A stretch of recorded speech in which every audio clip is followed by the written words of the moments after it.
Hello? David, pick up. David hates it when I pretend things are phones. Ring, ring, ring. This is my humor. Ring, I think ring, it's ring. cute. Ring, ring, ring. Nobody's home. Ring, ring, ring. Wow. Hey, this is Alison. You reached me on my cucumber phone. Rude.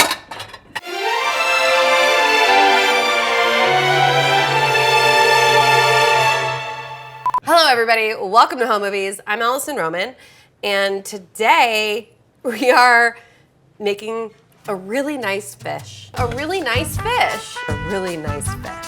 It's just a really nice fish. This is a really nice fish, though. Cooking something like a large piece of beautiful fish, like a oily, fatty fish such as salmon, Arctic char, steelhead trout, to me, there is just no better way than low and slow in the oven covered in olive oil. It feels special occasion. It also is like, to me, kind of a flex to issue forth on a beautiful platter a piece of like very beautifully cooked fish with almost nothing done to it.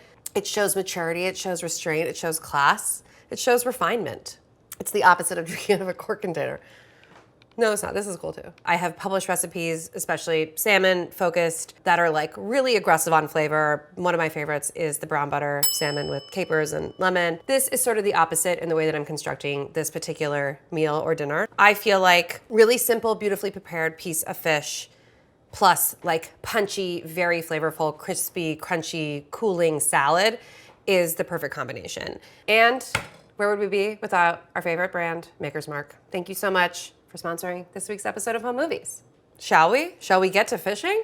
All right, let me do some gathering real quick. I always recommend for like 4 people, 2 pounds of salmon plus anything else you're making. If you're, very big eaters, you could scale up from that, or if you are keen on leftovers. But to me, it's like a ½ pound of fish per person, boneless, is a really good amount of fish. Let's just say it's just you. I really do strongly recommend still just making 2 pounds of fish. This is for a few reasons. One, when you are fishing, LOL, I did not fish for this fish. If you're going to make the trip to go buy nice fresh fish, which I hope you are, shout out Fish Tales, my favorite local fish shop. If you're able to sort of say, okay, I'm gonna like make fish for the week, then it also opens up the possibilities for yourself, meaning you could have dinner tonight and then turn the rest of the salmon into a salad tomorrow. You could eat it over rice. Like there's a lot of different ways to eat the salmon beyond just like having it for dinner right now. So number 2, a larger piece will reduce the chances of you overcooking the fish to begin with, which is the whole goal here, which is why we're using a lot of olive oil to protect it. We're doing it at a low temperature to make sure that it doesn't get tough or overcooked or like that white chalky business. This Home Movies is really a PSA. It's less of a recipe and more of just like me being like, I wish you to cook your fish this way. It's a really nice fish. Okay, so this is a beautiful piece of wild caught salmon. It has the skin on. It smells like absolutely nothing, which is exactly what you want. I'm gonna put this in the baking dish, skin side down. Keep in mind that you really can, and you really should, use the oil that you cook this fish in. It should not be wasted, so when you see me pouring the oil over this fish, do not panic, do not gasp, do not worry. You will reuse that fat. And you should. I keep it in my fridge. I use it to roast potatoes. I've used it to even cook a chicken. It doesn't taste like fish. It doesn't, I know, David, it shouldn't. It should not taste like fish. Aye, Captain. I'm gonna season this just on the one side with salt and pepper. We can season this a number of ways. If you are feeling clever or creative, or you want to do a toasted spice, or use multiple types of citrus, or chili or no chili. Like, you could really go wild here. I'm using a little bit of chili flake. You could also go ahead with a lemon, thinly sliced, if you please. And save this half for squeezing over afterwards. You can lay these in any pattern you like, or skip them all together. This is sort of like equal parts decor, but is also nice just generally for flavor. And then I'm gonna cover it with olive oil. I'm not gonna measure it. I'm using about a cup to a cup and a half. The last time I did this fish, I did it when I was on vacation and I was staying at Airbnbs. And I did this fish one night, used the oil, and then I just used that oil for the rest of my time in the Airbnb, and it was amazing. I made breakfast with it, I roasted a chicken with it. It was like, and it never tasted like salmon. So this is not a confit. A confit would be if this whole piece of salmon were completely submerged in oil. I have done that. It rules. I'm gonna season just the top again with some salt. But part of doing that before, like, yes, of course, some of the seasoning will come off, but it will flavor the oil, which we're gonna use again. So I'm gonna pop this in a 325-degree oven for 12 to 15 minutes. I'm gonna check it after that. This is like a thicker piece, but also a fattier piece. Each 2-pound fillet of fish you get, depending if it's salmon, if it's wild caught, if it's king, if it's char, if it's steelhead trout, they're all gonna have sort of different fatty content. They're all gonna be different thicknesses. Did you get a middle section, a tail section? I also like my salmon on the rarer side, so we'll see. We'll just check it around there and I'll show you what to look for. We are taking a quick break from this episode of Home Movies to give a proper thank you to our sponsor, Maker's Mark. As you may remember, a few weeks ago, we celebrated the bringing together of our favorite things. A dip, a cheese, a fish, an olive, a nut, a chip, a vegetable, and of course, a cocktail. Also known as apero hour, also known as aperitivo hour, also known as snacks for dinner. Whatever you do, do not call it girl dinner. This paper plane on ice is the ideal summer cocktail made with fresh lemon juice, Campari, Amaro, and Maker's 46, all shaken together and poured over lots and lots of ice. Maker's 46 is a different take on classic Makers, finished with French oak for a more spiced, slightly vanillid, complex flavor, which is really nice here. And by here, I mean at apero hour, with obviously lots and lots of dip and anchovies, but especially dip. You can get same-day delivery on bottles of Maker's 46 and find the recipe card for my paper plane on ice at makersmark.com/Alison Roman. So once again, thank you, Maker's Mark. Cheers. Wow, this looks like stomp back here. Like, stomp. Stomp. We really love stomp.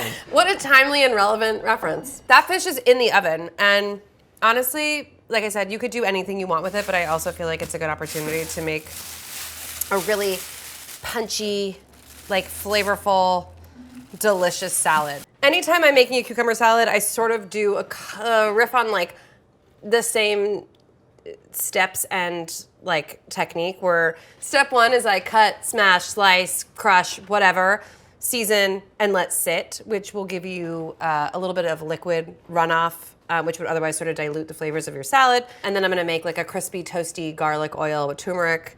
I'm gonna season these with white distilled vinegar. We're gonna add some scallion, some dill, and that's gonna be our salad. Oh, and some chili flake to reiterate our spiciness. Oh, Alison, you missed a call while you were gone. I missed a call? Yeah, on the cucumber. It's not funny. We don't do that joke anymore. Grow up. That was the old Home Movies. Old Taylor is dead. I'm sorry, the old Taylor can't come to the Cucumber. right now. Why? Oh, because she's dead. I'm going to do the like roll cut and then crush them with my knife. The roll cut, which means you're rolling the cucumber as you cut it, which I'll show you again, but like it's very easy to just kind of crush the cucumber. So this just like exposes the interior. It makes them really juicy. I like to keep the cucumbers like pretty whole. Again, you could also just use a rolling pin, crush these in a Ziploc if you're doing like salad for a large number of people. So I'm just gonna season this with salt and set it aside. All the other flavors come later, so give it a toss. Just kind of set it aside and then do whatever else it is you're gonna do. Whether it's like a raw garlic, grated, pickled shallot, onion, herby, whatever moment, make that now and then pour it over. Or like me, I'm gonna take this crushed garlic, I'm gonna finely chop it, I'm gonna toast it in some oil, I'm gonna add some turmeric, toast that in the garlic oil, and then use that to dress my cucumbers. I'm just gonna cover it with a little bit of olive oil. And I'm gonna cook this on medium heat, but I'm gonna keep an eye on it because once it starts turning golden brown, you gotta kill the heat, swirl it to cool it. Like it's almost like when you fry shallots, as soon as you see them becoming brown, like they're seconds away from becoming burned. So you do kind of have to like monitor the situation. I wouldn't walk away. Cool. I'm gonna kill the heat, and then I am just gonna let the residual heat toast the spices for a few seconds. So I'm adding like a pretty generous pinch of chili flake and a little, tiny little dash of turmeric. I'm gonna slice some scallion. You could use a shallot, you could use a white onion, you You could skip it, but you know, I feel like cucumbers and alliums go together like cucumbers and alliums. Let's see if there's any water to pour off. Yeah, that was like a generous 2 teaspoons. So I'm gonna season this with a little white distilled vinegar, the real hero of summer, if you ask me. A little bit more salt. As you drain cucumbers of their liquid, a lot of that water is getting salt mixed in with it, so you do need to re-season. And also, just like any other salad, seasoning with salt and then acid first is gonna help like season the actual vegetable to begin with, as much as it wants to be salty and acidic, and then you finish it with whatever fat. So in this case, that garlic oil. All right. Honestly, if you serve me these cucumbers with just salt, vinegar, scallion, I would be pumped. But we're gonna dress it with this beautiful oil. I'm gonna add some cracked pepper, and we're gonna add dill. In a surprise to nobody, we're adding dill. Sue me. This is also great with cilantro and dill. I wouldn't use dill so much if it weren't so good in so many things. Blame the dill. Like, I could use cilantro for this. Who am I kidding? It wants dill. This is that really gorgeous turmeric toasted garlic oil with chili flake. Oop. Man overboard. Really good. Maybe take that last scallion. Nice. All right, our fish is ready to come out of the oven.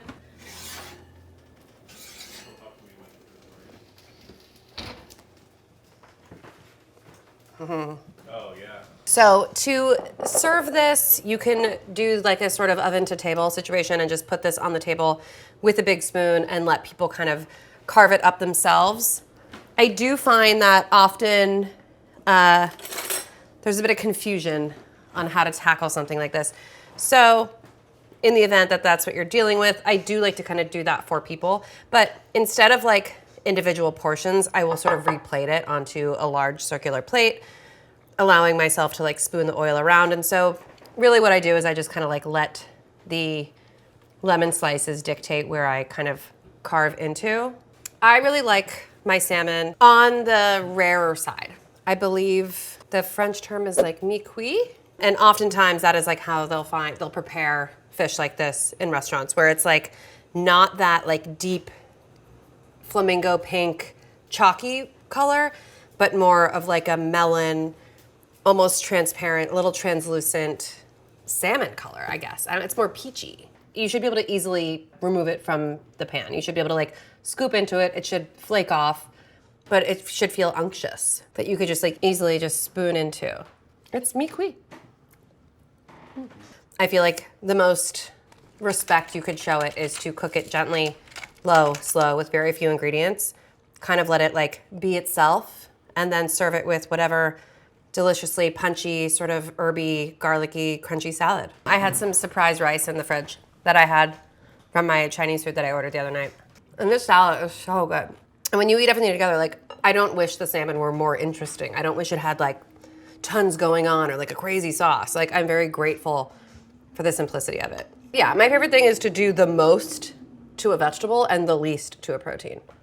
And once again, thank you so much to our friends at Maker's Mark for sponsoring this week's Home Movies. Bye-bye. Bye. The worst cook I know could do this. So this is a piece of fish. Well, I'm marrying him. No, no, he's actually a really good cook. He's learning. Oh wow. He just doesn't like to cook for me because I'm scary. True.